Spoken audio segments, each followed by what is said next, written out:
Hey folks, how's it going? Chris here from MoDXtra Games and Collectibles. Absolute pleasure to have you once again with me here, and it's time for just another, kind of vloggy post collector thought of the day here on my armchair in the man cave. Kicking it quick and dirty with the phone and the portable microphone so I don't have to boot my laptop up. And today's video is kind of two thoughts that sort of merge into each other. They kind of come together to make one larger thought. That's ominous, isn't it? It's not ominous at all. So anyway, I've been working on and planning my kind of end of year, start of year batch of videos. Regulars around these parts probably know I write my scripts, in advance. I prepare my videos in advance. I've just dropped a couple of days back my top 5 G.I. Joe Classified of the year. I've got another G.I. Joe Classified series look forward into 2026. I've got another viewer contribution one planned of your most wanted figure that you hope comes in 2026 for G.I. Joe Classified series again. Notice a bit of a trend there with the G.I. Joe Classified series. And one video that I kind of half prepped and toyed around with was like a little wash up of 2025 for the collectibles that I picked up that I didn't review on the channel. It might surprise you, it might not, but I don't review every action figure I pick up. I don't review all the trading cards that I collect. I certainly don't do regular like comic book related posts for the comics that I'm picking up. And that's for a number of reasons, really. And this is kind of thought number one, is around the channel and kind of what I do here and why is it that I don't always get around to reviewing everything I pick up, even though it's MoDXtra Games and Collectibles, and the intention was to be doing content around the collectible card games that I play, the board games that I play, the trading cards that I collect, the comic books. It wasn't just about the action figures. It just kind of sort of ended up that way. In the first instance, I'm a working man, I'm a family man, I have a limited amount of time in the week, and that limited amount of time is getting even more limited lately. You've possibly noticed my posting frequency has reduced a wee touch, because life's hectic and the kids need me to operate in my role as a very exclusive Uber. They have lots of extracurricular activities. I've been on a big project at work that's meant I've done some late shifts and stuff, so it's just all kind of gathered up to mean I've got a limited amount of time. And sometimes, especially with the way stuff seems to ship into the UK, I think it's the same worldwide, but the way things seem to ship into the UK, I just get loads of figures all arriving at the same time, and it's very hard to find the window of time to record the reviews. The turnaround time on one of my review videos, if it goes well, is around 2 to 3 hours. Generally, I'll sit down, I'll record all the footage of the figure and my voiceover stuff, reviewing the figure. I record live and active while I'm doing the B-roll. Well, it's not B-roll really, it's A-roll of the figure as I'm reviewing along. That can take, for a 20-minute video, I usually end up capturing around 30 to 35 minutes worth of footage, waffle, tripping over my words, false starts, all that kind of stuff, maybe more, around 40 minutes. Interruptions from the dog, the interruptions from the kids, the usual kind of stuff. That takes about 40 minutes, sometimes longer. And then obviously I sit down and I edit that down to make the 20 to 25 minute review video that I've put together, cutting out too much repetition, although I am aware of the fact that I repeat myself a lot. Maybe retaking shots because the lighting wasn't great. Obviously cutting out interruptions or when false starts where I trip over my words and, sometimes I just cut my losses and start that section again, that kind of stuff. So it's about 2 to 3 hours by the time the editing's done. And then if I'm putting any graphics over the top, so if it's not a review, if it's anything that I'm doing work with pictures, then I've got all that added extra stuff, then the time it takes to render, then upload it, type the description, create the thumbnail, all that kind of stuff. So 2 to 3 hours. And as you can imagine, when you get a full wave of figures arrive at the same time and then a few other odds and sods, and you've got limited time in the week, it's very difficult to squeeze that in to put that stuff together. It's just the way of the world. And so sometimes some of the stuff I review, I make a priority choice. I'll always put lines like G.I. Joe Classified in particular, Operation Monster Force, the stuff that I think my audience have ended up over here for, over some of the other bits and bobs that I pick up, especially if it's just a random thing I've picked up in isolation or that I've just decided I fancy that's not actually thematically consistent with the rest of what I do here on the channel. Great example of which is this Joy Toy Bebop here that I picked up. Really loved the look of this figure when I saw the promo photos running around. It was a bit of an extravagant purchase, quite expensive for a 4-inch figure, but I love the double neck guitar and stuff. I've got a little practice amp up here with a load of action figures holding guitars in front of it. And so it was a nice, just just a little personal extravagant purchase for myself, but I don't do Teenage Mutant Ninja Turtle content. I don't collect Teenage Mutant Ninja Turtles anywhere near regular. I don't do any content around the comic books, and so I decided, even though I love the figure and I've got lots of positive things to say about it, although it's not without flaws either, and it might have made a good candidate for a review, I didn't bother. It arrived at the same time as a load of G.I. Joes, which I thought my viewing audience would be more interested in hearing about, so I skipped it, but I opened it up, had a good bit of man-child playtime, and he's now in permanent residence just up here, playing his guitar in front of my practice amp. So that's the first thing, time, but then obviously the second thing is about kind of how did the audience end up coming and attaching themselves to my channel? I've got lots of you guys are great, real loyal, regular viewers. What are you here for? You're here for the G.I. Joe classified stuff. You're here for the kind of more military-related lines. So when facing, a selection of pre-orders that arrive that's a Teenage Mutant Ninja Turtle, a Transformer, Blocky, and a G.I. Joe classified figure, I'll always review the G.I. Joe classified figure first in that 3-hour window that I've managed to carve out in my week to do the recording. Makes sense. And, one day maybe I'll get around to it. I mentioned this with the Jada Street Fighter 2 figures a while ago, because I've got them all. I've bought them all through the course of their releases, but I haven't reviewed them all. And again, it's about having the time to sit down and review them. The viewing numbers aren't fantastic, so obviously people aren't coming over here for that type of information. So I've got to think about my audience, what's considered value for them. But further to that, there's another element. So when I was making my list for my 2025 wash up of figures I picked up but did not review, to do like a little rundown or just a quirky little show and tell, I noticed there was a lot of Marvel Legends on the list. Loads of Marvel Legends on the list. The Psylocke Thanos 2-pack, picked that up. I got a couple of the X-Men 97 figures, the White Queen and the Cable. I got the Punisher 2-pack, not the Nick Fury one, the other one with Gunfinger.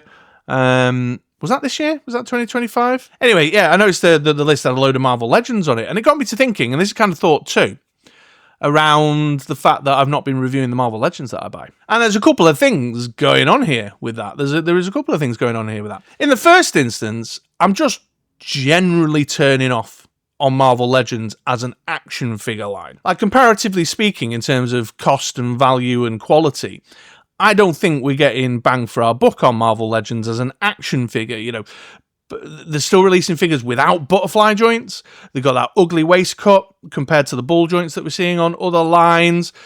Things like boots aren't sculpted, paint applied for uniform colours. At times the sort of fabric texture and the depth of the figure is lacking. It's very sheer, very shiny, very toyetic, very plasticky looking. The accessory selection for the price you're paying for them is low, and I get all the arguments around, they've got to pay the license fee and blah, blah, blah, blah, whatever. Putting that all to one side, the simple fact of the matter is my individual perception is that I don't get good value for money, particularly when it comes to, going back to the reviewing thing, one thing I generally promise my audience is that any figure I review will always be reviewed after a period of man-child playtime. It is very rare indeed, for me to review a figure on the day of arrival. I'll keep it on my desk. I'll have it there for a couple of days. I've mentioned recently, somebody noticed that I said it, that, they'll reside on my desk. I'll fiddle around, pose my figures, play around with them while I'm sat on really lengthy, boring Teams calls for work. I'll then take photos of them in the evening, get my little dios out. In fact, there's my pile of dios there. Get my little dios out, take some pictures, and it'll be a day or two at least from having some hands-on time with the figure before I actually sit down and review it. Because I think it's important that the review is, in the world of subjective reviewing, is that it's a sharing of my experience and my appreciation of the figure, that you can then catalogue and take on board to help you make your own mind up as to whether it's the figure for you or not. And then, a Marvel Legend comes along at the same time as I've got other exciting and interesting things, and they just don't capture my imagination, and therefore they don't hang around as the desk figures. I'll end up gravitating towards something else, and they'll just sort of hang around for ages, and I'll just not be inspired to do the review, which I suppose is the point is a review point in its own right, isn't it? Maybe I am letting people down, but then, you know, the 200 people who bothered to watch my Marvel Legends reviews. But it's interesting, isn't it? You know, that there's an evolution in the action figure line. And I feel like 2025, there was some really interesting, exciting stuff going on. You know, we had an Operation Monster Force wave arrive, loads of really great G.I. Joe Classifieds arrive. I experimented with and expanded into messing around with some 3 3/4 inch stuff. I've been playing around with Transformers blockies lately. You know, so there's new interesting stuff that warrants my man-child playtime more, and therefore doesn't end up translating into some notes that I can build a script out of that I can then use to make a review from. So Marvel Legends as an action figure line are decreasingly capturing my attention, particularly for the price. Like right now, I've got one figure, in fact I think it's due to arrive any day now, which is the Iceman figure.